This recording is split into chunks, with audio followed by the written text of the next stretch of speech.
Durante um discurso realizado em Recife, o ex-presidente Lula voltou a atacar Sérgio Moro, Deltan Dallagnol e Jair Bolsonaro. Ele disse também que não vai usar a tornozeleira eletrônica recomendada pelo Ministério Público Federal. Já o Planalto prepara uma estratégia para tentar isolar o discurso do petista. A ideia é focar nas pautas positivas do governo Bolsonaro e divulgar nas redes sociais. Para debater o cenário político brasileiro, nós contamos com a presença do cientista político, professor da Unicinos, professor Bruno Lima Rocha, e do empresário e analista político Guilherme Todeschini. Ambos sejam bem-vindos. Boa noite.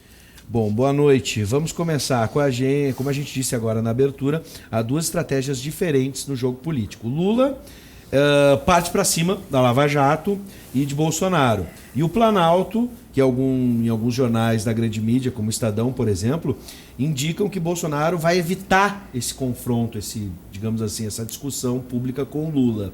Vocês concordam que é por aí ou o tom do embate entre as duas correntes? Ou a gente pode esperar, por exemplo, o Bolsonaro respondendo a ataques do Lula diretamente? O que vocês acreditam que vai acontecer daqui para frente, professor? Bom, começar pelo governo, que é mais previsível. Se eu entendi bem, o governo ou a assessoria direta do presidente tem alguma forma de mensurar as redes sociais, e eu não sei como é que mensura, porque a própria rede do presidente é composta de robôs, pelo menos em campanha está provado isso, 70%, 80% de robôs, mas faz uma mensuração de fluxo, deve ter bons sistemas de avaliação, e aí vai, em função desse fluxo, vai respondendo ou não.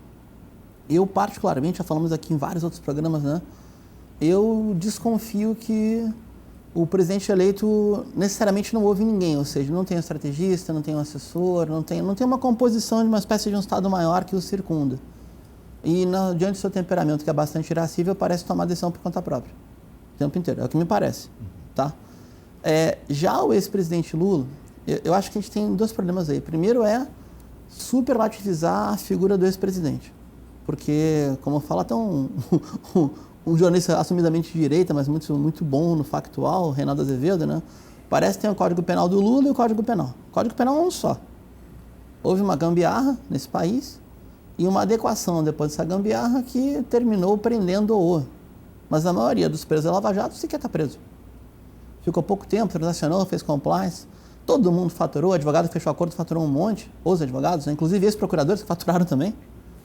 Ou seja, a Lava Jato em si, punir o crime de colarinho branco é algo para ser aplaudido. Os métodos da força-tarefa são deploráveis. É o meu ponto de vista. E tem um problema que vai além do ex-presidente e dos bate-bocas do clã Bolsonaro. Que eu saiba, o presidente eleito, ele foi eleito por um partido que já está pela metade, né? Tinha um deputado, passou a ser a segunda maior bancada e já perdeu a metade. Sequer tem registro. Então, era bom essa pessoa começar a pensar em fazer política a partir dos instrumentos que a legalidade o permite. Até porque está disputando fundo partidário também. O ex-presidente, embora seja uma liderança incontestável, que eu saiba, o PT tem quase 1 milhão de filiados. Então, ele está muito além da figura do ex-presidente. Quando a gente polariza e faz essa redoma de duas lideranças com carisma, com presença em redes sociais, com discursos discursos únicos, né? A tendência, desculpa que eu vou falar isso com muita franqueza, a tendência é ganhar uma dimensão do debate político que é despolitizado. E isso facilita muito a despolitização da nossa sociedade. Ela polariza sem se politizar. E aí, para quem vive disso e para isso, realmente é uma desgraça. Guilherme. Bom, primeiro eu vou tocar um ponto que foi crucial na fala. Como é que é teu nome? Desculpa. Bruno. Bruno, senhor Bruno. Então, Bruno, principal, a decisão saiu ontem, a denúncia foi rejeitada pelo Ministério Público Federal sobre essa questão dos robôs. Então, foi investigado, a investigação chegou a que é mentira, não existiu nenhuma... Saiu ontem a decisão. A decisão saiu? No Estadão, é fato. Não existiu nenhuma... A decisão saiu, a decisão é o fato? O fato é que foi investigado a denúncia e foi recusada a denúncia porque não tinha nenhuma prova de que foi utilizado robôs, tá? Esse é o Ministério Público Federal. Vamos continuar. Então tá. A questão da Lava Jato, né? A Lava Jato, o Bruno questiona os mecanismos da Lava Jato, como ela foi feita, A Lava Jato foi a maior investigação, foi a investigação que mais prendeu na história o colarinho branco. O problema não está na investigação, o problema está no Supremo Tribunal Federal, que é o que solta, né? Nós temos agora um pedido de impeachment, né, recente, do Gilmar Mendes, que está sendo bem abafado pela imprensa, né? Como os movimentos, por exemplo, dessa semana que ocorreram no Brasil inteiro, estão sendo muito abafados pela imprensa, pouco divulgados, né? Mas eu vou me ater à questão que foi colocada em pauta, tá? Primeiro que a gente tem que pensar, por que a questão do partido, por exemplo, a aliança, mas o partido PSL está quebrado, o partido do presidente está dividido, está quebrado, muitas intrigas. O presidente quer um partido sem fundo, vai ser zero fundo, vai se filiar quem quiser, eu inclusive vou me filiar. Qualquer pessoa pode se filiar, não tem nenhum problema. E para partir disso aí, a gente vai partir do quê? De uma imagem que o governo federal está passando, que é um governo federal técnico, com ministros técnicos que está jogando asfalto, riscando o país de fora a fora com obra. Ontem saiu no Estadão que o governo está colocando menos dinheiro em obra do que antigamente. Está colocando menos dinheiro em obra mesmo, não tem superfaturamento, não tem desvio de verba, não tem superfaturamento em troca de apartamento triplex no Guarujá, sítio em Atibaia, não tem esse tipo de coisa mais, né?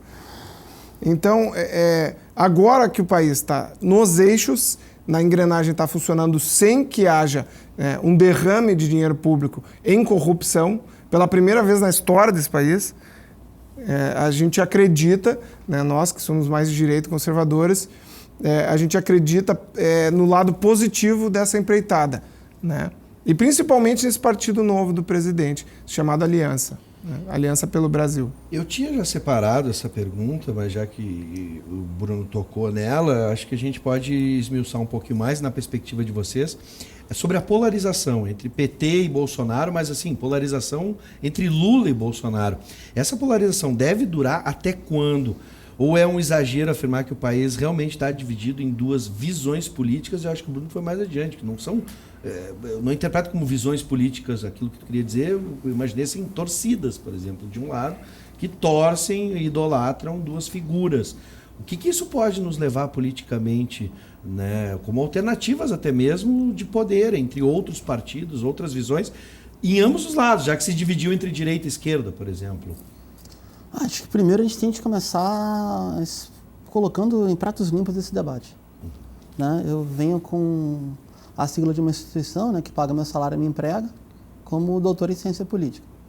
E o colega foi muito honesto, parabéns pela honestidade, abriu filiação partidária. Então eu deve estar debatendo com um analista político de um outro partido político, não comigo.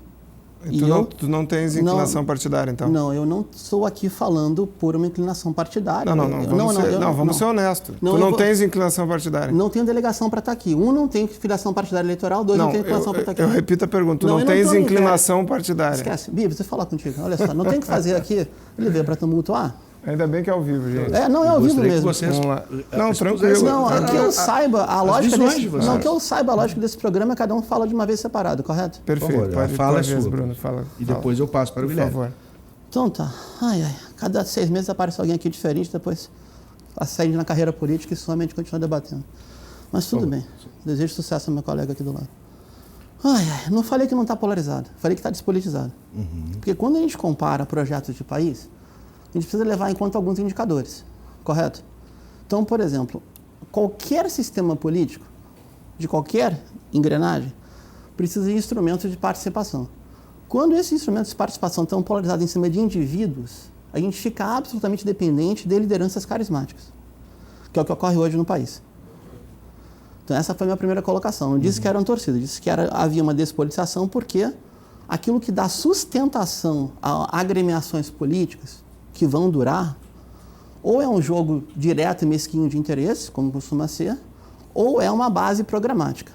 A dimensão programática do atual governo, eu a vejo de forma muito evidente no conhecido núcleo ideológico, ou esse núcleo mais contestatário, né, que se organiza em torno da agitação cultural, com Carlos Bolsonaro, a família Bolsonaro, Olavo de Carvalho, sim, os ministros que ele indicou, tá? E isso me parece que até para o Congresso Nacional é descartável. Aquilo que é o núcleo duro desse projeto, que se inicia, creio eu, já com a tomada de...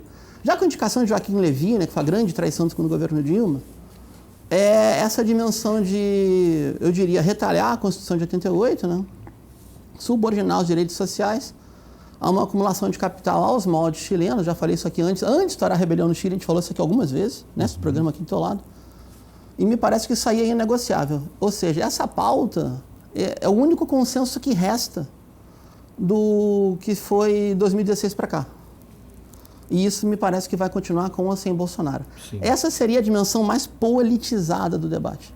Qual é o projeto, ou quais são os projetos de país que estão em jogo, né?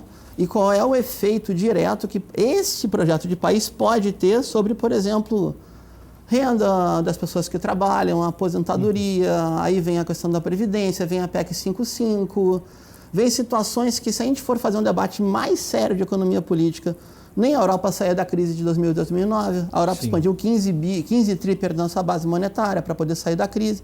Traduzindo, aquilo que foi aprovado pela PEC 55 e que dá base para o governo, transforma literalmente a única maneira de acumulação de capital fazer uma super concentração de renda, ainda mais, eu não sei para onde é que vai, que já está em torno de 22% a 28% com toda a América Latina, ou 1% mais rico. Ou seja, uma pizza, 1% mais rico comia no mínimo uma fatia. Essas outras 100 pessoas vão disputar as outras 99, perdão. Então isso me parece inegociável. Agora, é descartável, é até descartável para esse grande consenso que está sobrando dele, a dimensão mais extremada do governo Bolsonaro. Vou voltar na economia ali, também quero falar sobre o Congresso, mas Guilherme, por favor. Não, primeiro eu queria só me colocar aqui na minha posição. Eu não vou entrar em embates pessoais, tá, Bruno? Eu acho que isso aí é estratégia de quem perde o emocional ou quem quer desmerecer o interlocutor para tornar seu argumento mais válido. Eu não uso dessa estratégia, jamais usaria. Então, parabéns pelo teu currículo, muito, muito pomposo, muito bonito, e eu respeito. Agora vamos entrar na questão que foi colocada. Primeiro que o Lula, ele já não teve, nunca, vamos dizer não, né? Ele foi eleito 2 vezes, né? Então, mas ele, atualmente, ele não tem nenhuma credibilidade, nenhuma. Onde ele vai, ele é hostilizado, sofreu ataques a ovos jogados nele, ele evidentemente não é mais lúcido, fala coisas estúpidas, tapafúrdias. Agora mesmo, antes de vir para cá, estava ouvindo uma declaração dele dizendo que se o Bolsonaro agrada a economia, o PT e eu seremos contra a economia. Uma estupidez, o cara não tem lucidez nenhuma. Então, aí a questão do Bolsonaro rebater ou não, entrar ou não. Bolsonaro é presidente da República e está trabalhando como eu, em vida, nunca vi nenhum presidente trabalhar. E como na história que eu acompanho e estudo, Bruno, não é só tu que acompanha e estuda a história, não houve alguém tão empenhado nos seus projetos de governo como o Bolsonaro está sendo. Inclusive, ele está realizando um percentual enorme dos projetos que foram estipulados para as datas previamente estipuladas, né? Então, aonde é que eu quero chegar? Ele ignorou veementemente as falas do Lula a partir da soltura, ignorou a soltura, né? Agora, recentemente, ele rebateu essa fala e disse assim, bom, ele até brincou, ele imitou o presidente, bom, o presidente, ele agoniza, né? A velha ratazana agoniza, não tem mais força, não tem mais representatividade, onde vai hostilizado. O Bruno disse, nós carecemos de um líder carismático. Aonde o Bolsonaro pisa, onde ele pisa, em qualquer aeroporto, em qualquer cidade, tu vai ouvir gritos de apoio, tu vai ouvir afago, ele é um homem do povo, ele desce, ele está próximo do povo, né? E essa proximidade já não dá mais para... A imprensa, a própria imprensa, o Estadão, Folha de São Paulo, a Globo, eles não conseguem mais omitir esse fato, porque é tão claro e evidente que eles não conseguem retirar, não há mais recorte que ludibrie essa realidade, né? Nós temos hoje, o que o Bolsonaro, o Bolsonaro ele não tem governabilidade, foi muito dito, né? Porque a economia, o que precisa para o social melhorar, para que o pobre tenha acesso ao mínimo? Ele precisa ter dinheiro em mão. Para ter dinheiro em mão, ele tem que ter emprego. Para ele ter que ter emprego, a economia tem que estar girando. O que está acontecendo no Brasil? Os maiores acordos comerciais da história do Brasil Um dos maiores da América do Sul, por exemplo, no Mercosul, foram feitos com o Bolsonaro, que estava sendo tentado há 30 anos. Né? Então, o trabalho para que o pobre, a classe assalariada mais pobre, tenha acesso aos bens que se quer, que se deseja, que se anseia, que eles tenham qualidade de vida, está sendo feito. Claro que não vai ser em um ano que 16 anos de retrocesso e destruição da economia vão ser resolvidos, né? Eu vou fazer o seguinte, o tempo sempre é escasso aqui, eu vou tentar condensar numa pergunta só toda essa ideia. Falaste em governabilidade. Como a gente pode, e aí vamos imaginar o presidente agora que está no poder, o presidente Jair Bolsonaro pode governar com este Congresso. Está muito claro que a agenda política, a agenda econômica tem sido o principal carro-chefe do governo. Isso já é um consenso no Congresso, com as aprovações que a gente teve da reforma, enfim, e outras pautas que virão. E como a esquerda, tu falaste no que o Lula teria dito sobre o que fazer frente à política econômica de Jair Bolsonaro. Como a esquerda pode, a oposição, vamos dizer assim, pode trabalhar contrária à ideia de Bolsonaro. Existe um consenso ou não no Congresso? Como Bolsonaro pode se relacionar, especialmente na área econômica, que parece o carro-chefe do governo? Eu começo? Pode começar. Tá, então primeiro, só voltando, eu não gosto de fazer debate assim, mas tudo bem. Eu falei exatamente o oposto em relação à liderança carismática, né? Quem já leu alguma coisa que eu escrevo sabe que eu tenho uma radical oposição a essa ideia de uma liderança que está acima dos partidos das instituições, muito pelo contrário. Eu creio na militância, na filiação partidária subordinada à decisão coletiva e nunca acima. Foi o oposto que eu disse, mas tudo bem. Olha, Bives, eu entendo que o primeiro passo, assim, se eu tivesse representação de movimento social aqui, eu falaria de outra coisa, mas o primeiro passo é entender que medida provisória, ela não necessariamente vai ser aprovada, né? E boa parte daquilo que sai do Planalto ainda é na forma de balão de ensaio. Uma parcela importante do que seria essa segunda reforma trabalhista, né? MP, a última que foi tirada, ou está sendo para tirar, creio que é 905, ela pode cair em cláusula pétrea em constitucionalidade. Né? Então, tudo no Congresso, o volume de negociação é tão grande que ele demora para ser avançado. A gente está em novembro. Então, possivelmente, esse conjunto de medidas que me lembram muito, eu fiz uma comparação outro dia da medida provisória que o ministro Paulo Guedes está implementando com um programa, não é pleno emprego, é emprego pleno, da ditadura do Pinochet, que os correligionários de Paulo Guedes eram ministros da Economia, todos eles. Tá? E era para empregar de forma irregular, provisória, 500 mil pessoas. Uma espécie de frente de trabalho, dado o tamanho da concentração de desemprego na Grande Santiago, ainda sob ditadura. E as condições de trabalho eram aviltantes, mas realmente houve um aumento da empregabilidade. Eu queria que a proposta é a mesma. Ao invés de a gente mudar a matriz produtiva, parar com essa maluquice de vender soja que sai do Mato Grosso, roda 3 mil quilômetros, um caminhão que vai quebrar 2 eixos, e você colocar 36 caminhões que abrem uma composição ferroviária, que determina o preço da soja no mercado de Chicago, assim, essa situação beira o surrealismo. A gente está discutindo estímulos à empregabilidade, que não vieram para a reforma trabalhista, através do velho achatamento salarial e, literalmente, o que sobrou da CLT agora o governo quer dilacerar. É o caminho oposto. Então, vou encerrar com isso, deixa o colega à vontade, né?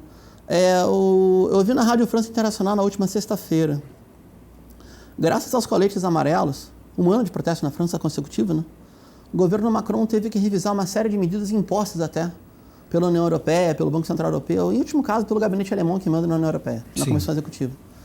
E a França teve um menor índice de desigualdade social proporcional no último ano, e, em proporcionalidade, a União Europeia foi o país que mais cresceu.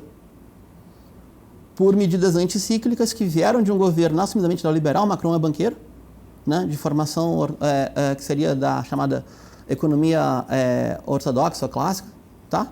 E teve que abrir o cofre. Mas aí teve pressão popular. É o único jeito. É o único jeito. Pois é. E aí, Guilherme, como é que entende isso? Um link rápido. Cresceu, né? Cresceu o crime, cresceu o assalto, cresceu o assassinato, cresceu desabrigados. Tudo isso também cresceu na França. Tá? Só para fazer um link, né?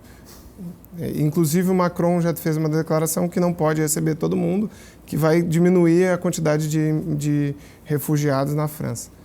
Tá, vamos voltar para a primeira fala do Bruno. O Bruno se contradiz no momento que ele diz que ele acredita que a política vem através da filiação partidária, né, Bruno? Foi isso que tu disseste, né? Não, da organização social. Isso, organização social que vem através de partidos, enfim, né? Então, e que tu é radicalmente contra líderes carismáticos, né? Mas o povo que tornou o Jair Bolsonaro líder carismático. A priori, ele era um cara odiado, isolado, sozinho na Câmara dos Deputados, todo mundo via isso lá, né? Então, ele não foi lá e disseram, olha, amem esse homem. Não, o povo mesmo foi atrás dele, né, e fez isso. Então, não foi nada forçado. Pode odiar o povo, se tu quiser, mas é o povo que elegeu ele como um líder carismático. Qual era a outra pergunta? O Congresso, como é que ele pode lidar? A primeira vez na história que o Legislativo tem liberdade para atuar sem que seja seja troca de cargo, tráfico de influência. Então, o Congresso está se renovando, né? O Legislativo está se renovando, está tendo que trabalhar sem receber extra mãozinha molhada, né?